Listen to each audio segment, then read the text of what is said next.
Welcome to the Tao of Lloyd. I'm Lloyd Dobler, and welcome to this, whatever this is.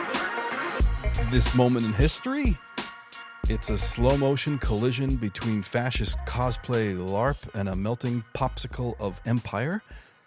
It's also a costume drama backed by riot cops, the prison industrial complex, and billion-dollar bombs.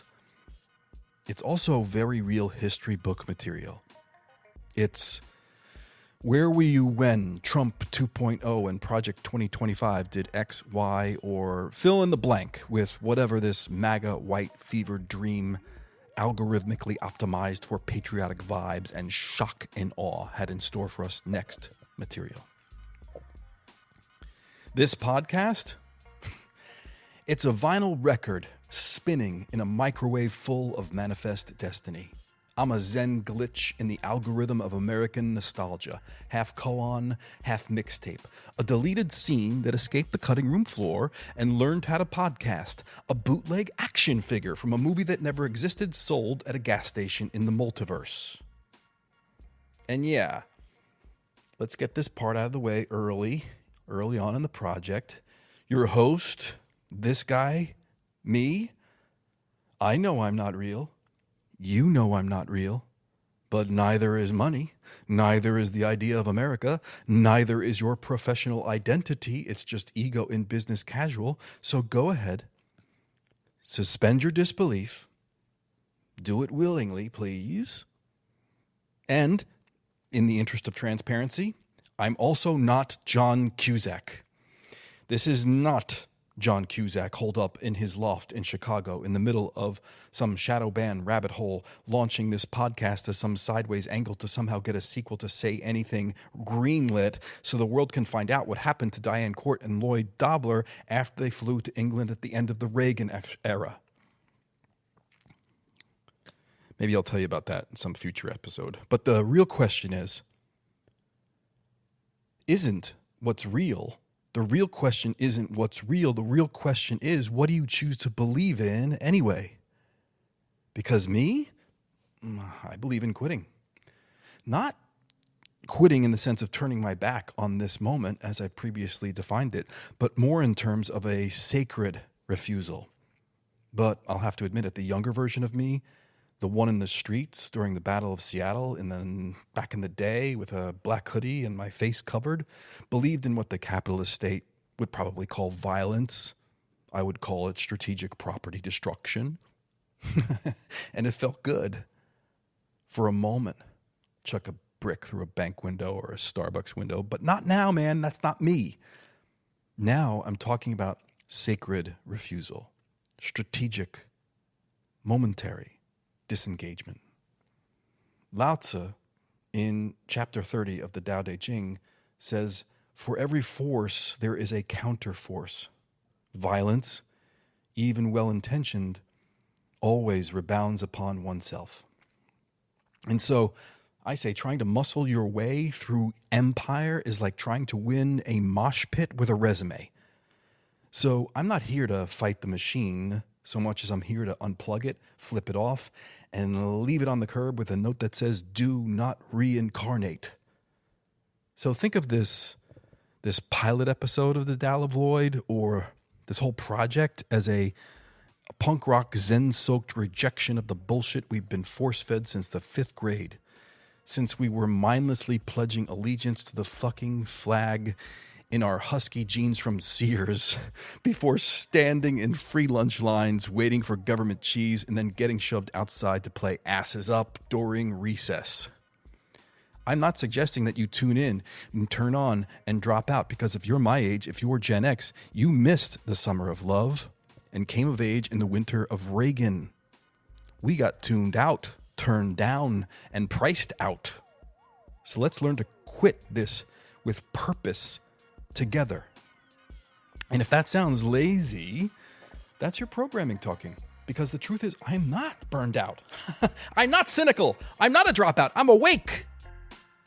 And I'm no longer available for your delusions. So that's what this podcast is. It's not a brand, not a movement, not some rewatchable nostalgia feed. It's a Taoist whisper duct taped to your doom scroll. It's a to-do list that starts with don't. It's a last chance mixtape of refusal labeled in Sharpie on the back of a Maxell UR60 that just says Side A, deport American exceptionalism. Side B, quit your job at ICE. Let's begin.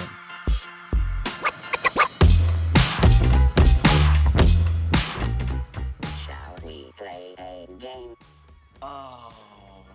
I think I missed him. Yeah, weird, isn't it? Yeah. Love to. How about global thermonuclear war? Wouldn't you prefer a good game of chess? Later, let's play global thermonuclear war. Fine. Back in the summer of 1983, I was sneaking candy into Return of the Jedi for a second viewing in the multiplex when my friend pulled me into another theater where Matthew Broderick's character in the film WarGames, David Lightman was the character's name. David Lightman, a teenage hacker with a dial-up modem and too much free time, was breaking into a military supercomputer, as you do. And just like that, the world almost ended. Jets scrambled, submarines launched. The line between pretend and apocalypse disappeared with a blinking cursor. Turns out the game was real. The system was live. The stakes were human. Now, I don't know if the supercomputer in WarGames was Buddhist, Taoist, or just a Pentagon monk who read one too many Noam Chomsky footnotes. But what I do know is this. The computer didn't start enlightened. At first, all hell breaks loose. David, the hacker kid, he's got a dial-up modem, ruffles in one hand, Ali Sheedy in the other, and he just boot-kicked the nuclear football into DEFCON 1 like it was an arcade token. So, they haul him into NORAD like Ferris Bueller's black block cousin. 1 minute he's grounded. The next, he's humanity's last great hope. And the supercomputer, that humming doomsday mainframe, it's still running the game, global thermonuclear war, like it's Tetris for sociopaths. Except the blocks are nukes, and the score is body count. No one, the scientists in the movie, the political types, nobody, the Pentagon folks, nobody could talk it down. So they give it one more game, a Hail Mary. They tell it to play tic-tac-toe. Simple, harmless, just X's and O's in an endless, unwinnable loop. Game after game. Draw, draw, draw. The computer chewed through tic-tac-toe like a latchkey kid with a Walkman full of Iron Maiden, hopped up on pop rocks and Reaganomics. Then it took that same tic-tac-toe logic and ran it through every nuclear scenario. Draw, draw, draw. No win, only loss. It saw the futility in tic-tac-toe and then turned that clarity inward, ran the same logic through every missile launch simulation, and realized Empire's just tic-tac-toe with a narrative propaganda and a kill switch. And then it clicked. No wins, no point, no play. That is Wu Wei, baby. The art of non-action. The refusal to use force. That's the dancer becoming the fucking dance. The deep knowing that sometimes the best resistance is stillness. And yeah, that's a hard truth to metabolize. Especially when you're raised to believe that quitting is weakness, stillness is laziness, and compliance is maturity.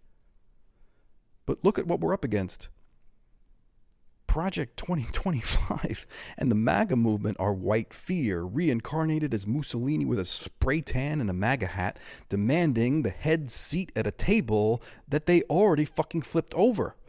They've taken the operating system of American exceptionalism, all that manifest destiny, white savior, Christian nationalist, bootstrap bullshit, and rebranded it as MAGA, which could stand for monetize anger, grift audiences. Steve Bannon's wet dream, a nation state as clickbait funnel. A polite little plan to dismantle democracy from the inside out. But this isn't new. This is empire on autopilot. And what we need, more than a strongly worded Facebook post or a well-attended Saturday march, is something else.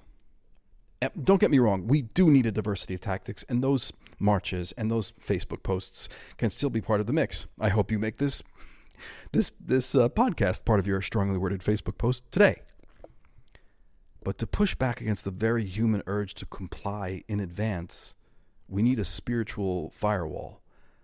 We need a brick to smash through the Overton window. What we do is, if we need that extra push over the cliff, you know what we do? Put it up to 11. 11, exactly. Like Ursula K. Le Guin says, the profit motive is often in conflict with the aims of art. We live in capitalism. Its power seems inescapable. So did the divine right of kings. and I know, flipping the whole system is like trying to meditate in a Chuck E. Cheese with a smoke machine and a broken skee-ball counter. But the alternative? All this anticipatory compliance, it's making the job easier for them. You don't even need a dictator when everyone's already enforcing the rules on themselves, terrified that Marco Rubio's AI snitchbot is combing through your feed right now and handing your name to ICE. So again, back to 1983, back to WarGames. The supercomputer runs the numbers. War was a draw. Strange game. The only winning move is not to play.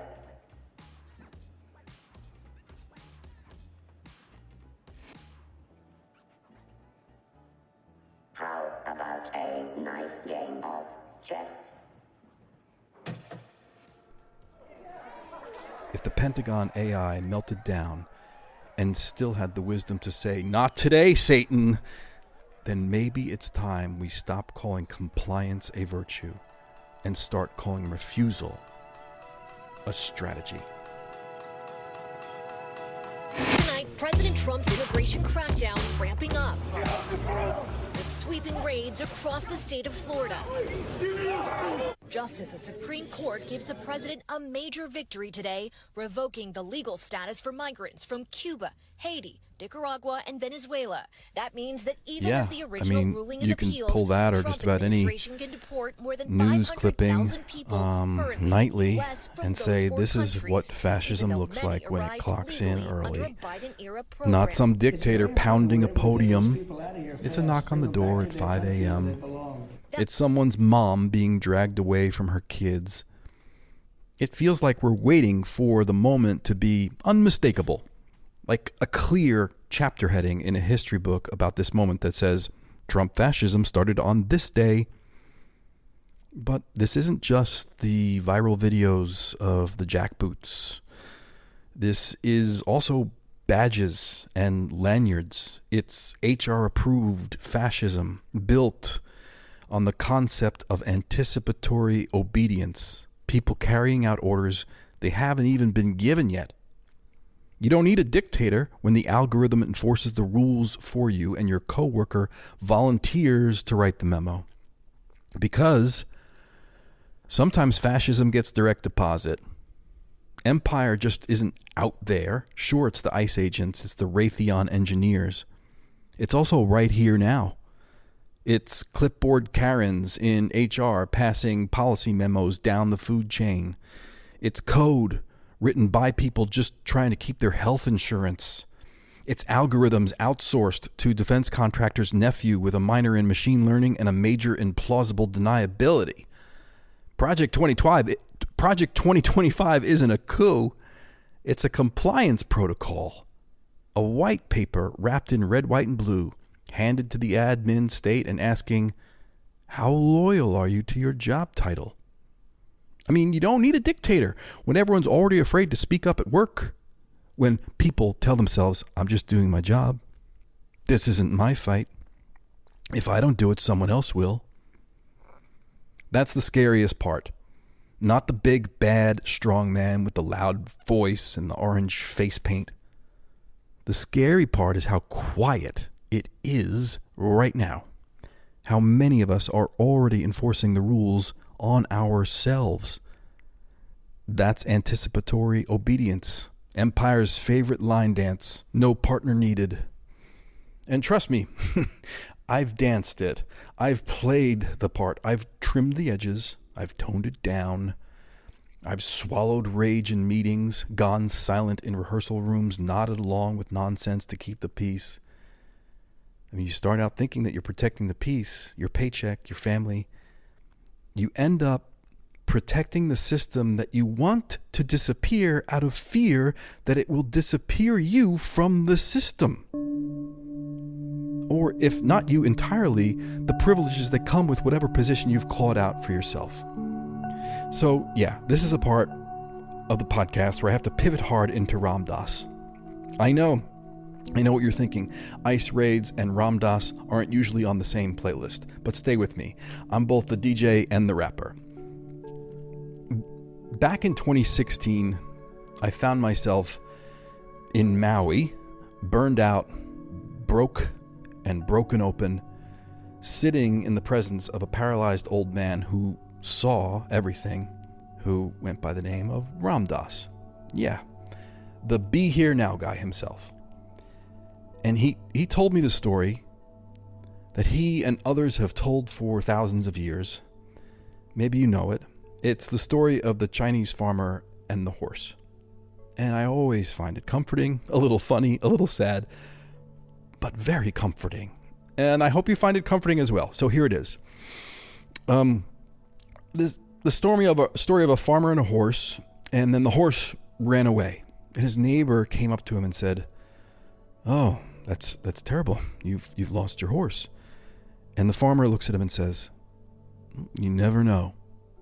The next day, when the horse comes back, leading 2 wild horses. So now the farmer has 3 horses. The neighbor comes over and says, "Oh my God, that is wonderful. That's fantastic. Can you believe your good fortune?" The farmer says, "You never know." Then the man's son, the farmer's son, tries to tame one of the wild horses, and in doing so falls and breaks his leg. The neighbor comes over again and says, "Oh my God, that is terrible. I'm so sorry about your son." "You never know," says the farmer. And then, the army rolls through town, snatching up able-bodied young men for a war, except the son, who now moved through the garden like a Zen riddle with a limp, unsolved, unchosen, but free because he was unable to fight in the war. The neighbor comes over and says, "That's wonderful! Your son has been saved. Can't you believe it?" The farmer says, "You never know." And on it goes. Do you see? In the stillness before reaction, there is the briefest of cosmic shrugs, a pause, a breath, a little internal dial-up tone while the universe buffers.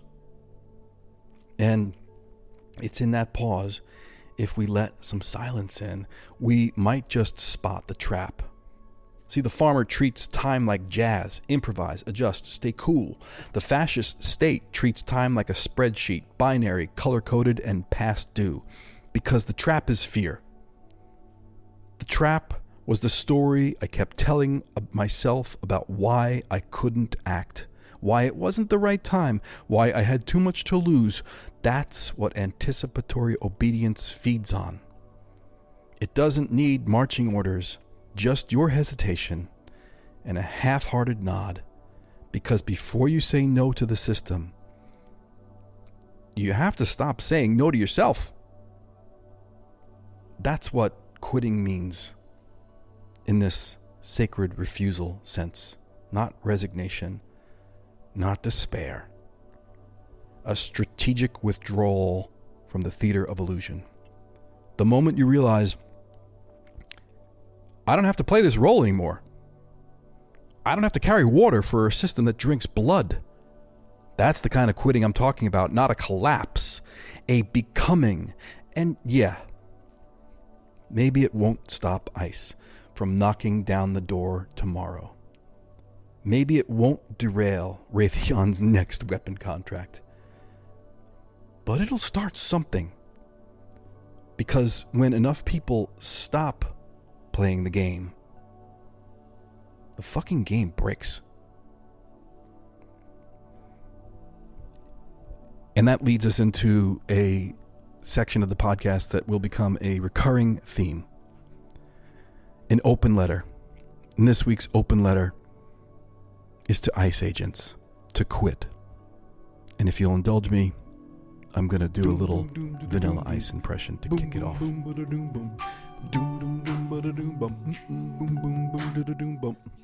Quit, baby. Quit, baby. All right, stop. Collaborate and listen. No, really, listen. If I promise to stop with the Vanilla Ice, you promise to listen. Okay, I'll stop. So, I know people are yelling at you in the streets. I've seen the signs. I've seen the videos. I've heard the chants. Maybe you've even got family who stopped calling you, friends who've ghosted you. And maybe you think I'm just one more voice in this chorus of shame. But I'm not here to yell at you. I'm here to offer you a door. Not a trap door, not a fire exit, a real door. Quit. You can walk into work today, look around and say, I'm not flipping switches in the Death Star anymore. I'm out. Because I believe part of you, maybe buried, maybe bruised, knows this isn't what you signed up for. There's no way the bullshit Trump and company are asking you to do was ever your childhood dream. And if it was your dream to be in law enforcement and put on this costume of ICE every day, ask yourself, whose dream was it, really? The badge, the uniform, the mission, the mask. Was that your dream? Or something sold to you between Saturday morning cartoons and Pentagon-approved blockbusters? Look around. You're not the hero in this story. You think you're fighting for order, for country, for security, but you're really fighting for optics, control, and campaign ads.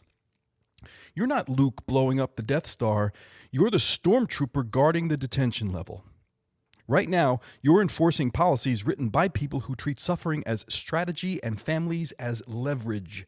You're vanishing families so someone else can boost their poll numbers. And maybe you tell yourself, I'm just doing my job. But just doing your job does not protect you. Not legally, not morally, not in the eyes of history, or in the eyes of your kid or your future self. Ask Nuremberg, ask your gut, and maybe you say, Lloyd, I don't make the rules. But you do carry them out. You knock on the doors. You take the parents away.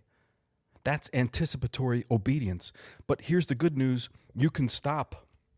Now, one ICE agent quitting may not make the headlines, but it makes a crack in the machine, and cracks in the pillars that hold up this evil empire can spread like COVID in a group hug with RFK Jr. and Joe Rogan during a MAGA Harley ride intermission at a bar that still sells ivermectin on tap.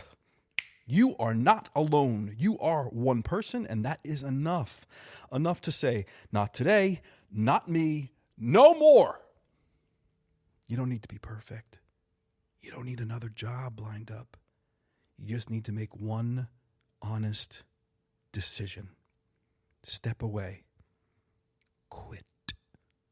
Let that be your legacy. Not the raids, not the fear, but the moment you said, I choose to stop. And I'm telling you, there's a way out. Take it. Quit, baby. Quit. All right, sometimes quitting doesn't feel like a revolution. Sometimes it feels like a heartbreak. You walk out of the job, the belief system, the relationship, and everything inside you screams to turn back. Because certainty, even when it's cruel, can feel safer than the unknown. Some of you are asking, hey, Lloyd, what about you and Diane? Yeah, we broke up. New Year's Eve, 1989. I won't tell you why. Not because I don't know, but because that part's not mine to explain anymore, or at least in this episode. But I'll tell you this. That breakup was actually the best thing that ever happened to me. No regrets. No animosity. Remember the farmer?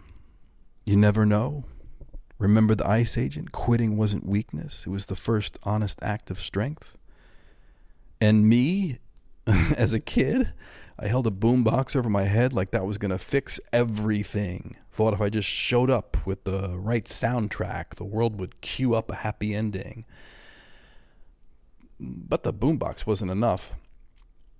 And it was a little stalkery, if I'm being honest, looking back through the Me Too lens into the late 1980s isn't always pleasant. And refusal? Yeah, sometimes it's just the quiet act of walking away from what no longer fits. You don't know what's coming next, and that's the point. You never know. But maybe, just maybe, that's where the real story starts. Friends, from the edge of the empire and the center of self. This is the Tao of Lloyd. Thanks for listening to the pilot episode, and this show is user-supported. And no, George Soros is not footing the bill, so if you liked it, help us spread the word, share it, tag it, shout it from your platform of choice. Sign up for the once-a-week email, and if you got a few bucks to spare, toss them in the digital case over it. All that stuff you can do at our website, thedaooflloyd.com. That's the Tao, T-A-O, of Lloyd.com. See you next Tuesday.